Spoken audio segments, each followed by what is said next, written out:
जय श्री राम। विद्या, बुद्धि, ज्ञान, लॉजिक, तर्क और व्यापार के कारक ग्रह माने जाने वाले बुध देव का राशि परिवर्तन होने वाला है 31 मई 2024 के दिन। बुध अब वृषभ राशि में गोचर करेंगे, जहां पहले से ही उसी राशि के मालिक शुक्र विराजमान होंगे। गुरु भी वहीं विराजमान है, यानी अब वृषभ राशि के अंदर बुध का गोचर दो अन्य ग्रह शुक्र और गुरु के प्रभाव से जुड़कर फल देगा। अब ये तीनों ग्रह जहां भी किसी भी कुंडली के अंदर या गोचर में एक साथ होते हैं, खास तौर पर केंद्र त्रिकोण पे होते हैं, तो इनके फल बहुत बेहतर माने जाते हैं, क्योंकि ये तीनों ही नेचुरल यानी नैसर्गिक शुभ ग्रह हैं।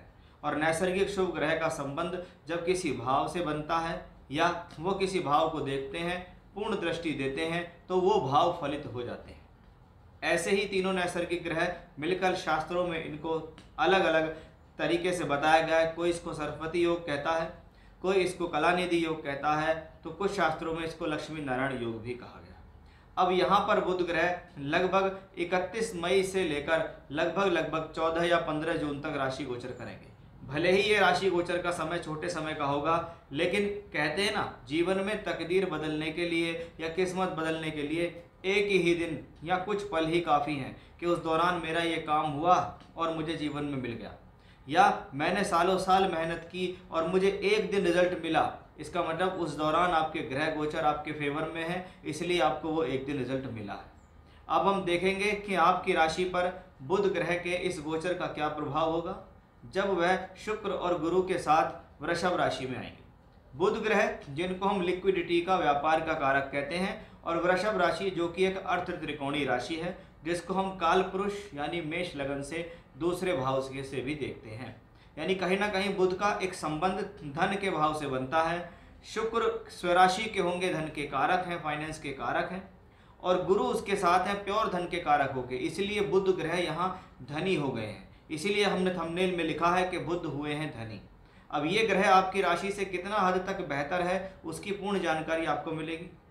ये गोचर उन लोगों के लिए बहुत ही खास है जिनकी कुंडली के अंदर वृषभ राशि के अंदर कोई भी ग्रह बैठे हैं, क्योंकि बुध उनके ऊपर से गोचर करेगा। या वृषभ राशि में जो ग्रह बैठे हैं वो कहीं ना कहीं कृतिका, रोहिणी और मृगशिरा नक्षत्र में गोचर करेंगे, वो भी कहीं ना कहीं बुध उनके ऊपर से गोचर करेगा, उन कक्षाओं में गोचर करेगा, उन नक्षत्रों में गोचर करेगा। साथ ही साथ बुध ग्रह से संबंधित दशा अगर आपको चल रही है तो भी आपके लिए ये अन्य राशियों के मुकाबले बहुत ज़्यादा प्रभावशाली होने वाला है। अब शास्त्र के अनुसार बुध ग्रह को विद्या से, बुद्धि से, ज्ञान से, शिक्षा से, क्रीड़ा स्थल, स्पोर्ट्स से, आपकी बोलचाल से, आपकी याददाश्त से, आपकी भाषण शैली से, डिबेट करने की शक्ति, बोलने की कला, वाणिज्य, अकाउंटेंसी, जो लोग सीए होते हैं या जहाँ पर बोलने का बहुत ज़्यादा काम होता है, चाहे आप सिंगर हैं, चाहे आप टीचर हैं, चाहे आप लोगों को समझाने का काम करते हैं, सेल्स मार्केटिंग में काम करते हैं, या आप पूर्ण रूप से व्यापारी हैं और आपके अंडर में लोग काम करते हैं, इन सब का कारक होता है बुध। तो इन लोगों पर ज़्यादा प्रभाव इस बुध ग्रह का हो जाता है। अब हम इसको जानेंगे कि आपकी राशि पर ये जो बुध ग्रह आए हैं, ये अब दो अन्य ग्रहों के साथ मिलकर आपको आने वाले समय में क्या देने वाले हैं, क्या लाभ हैं, क्या सावधानियां हैं, कौन सी चीज़ों को जानकर आप अपने जीवन को और ज़्यादा बेहतर बना सकते हैं, उसको हम विस्तार से अब जानते हैं।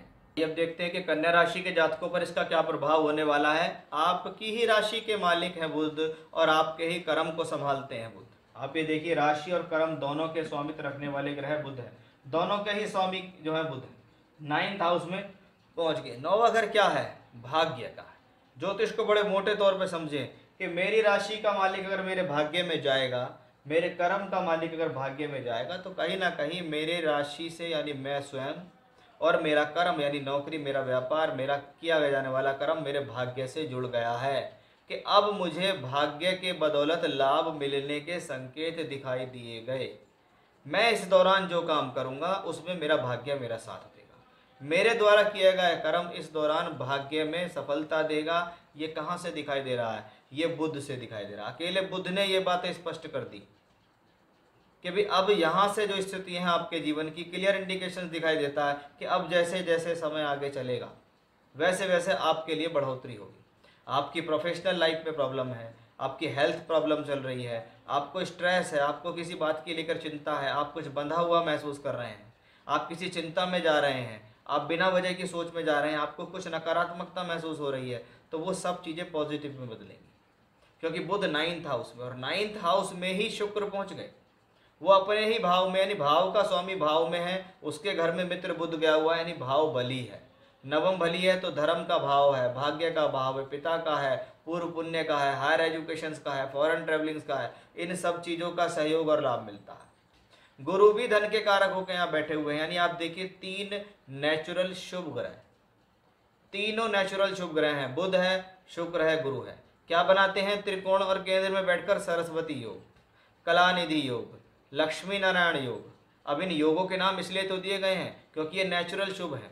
बृहस्पति धन का कारक है, शुक्र को फाइनेंस कारक पुरुष के दूसरे घर का स्वामी कहा गया है, बुध लिक्विडिटी है, व्यापार का कारक है। तो अब ऐसी स्थिति में जब 9th हाउस में प्लेनेट बली होंगे तो 9वां घर बली होगा। नौकरी में है, अब व्यापार में है, पढ़ रहे हैं, क्योंकि आप देखिए पंचम से पंचम में बन रहा है राजयोग, यानी शिक्षा, विद्या, बुद्धि, संतान के लिए शुभ है। राशि से नवम में बन रहा है तो शुभ है। कर्म स्थान से 12वें में है तो फॉरेन ट्रैवलिंग से भी शुभ माना जाता है ये कॉम्बिनेशन। विदेश यात्रा करवा सकता है, विदेश से लाभ दिला सकता है आपको।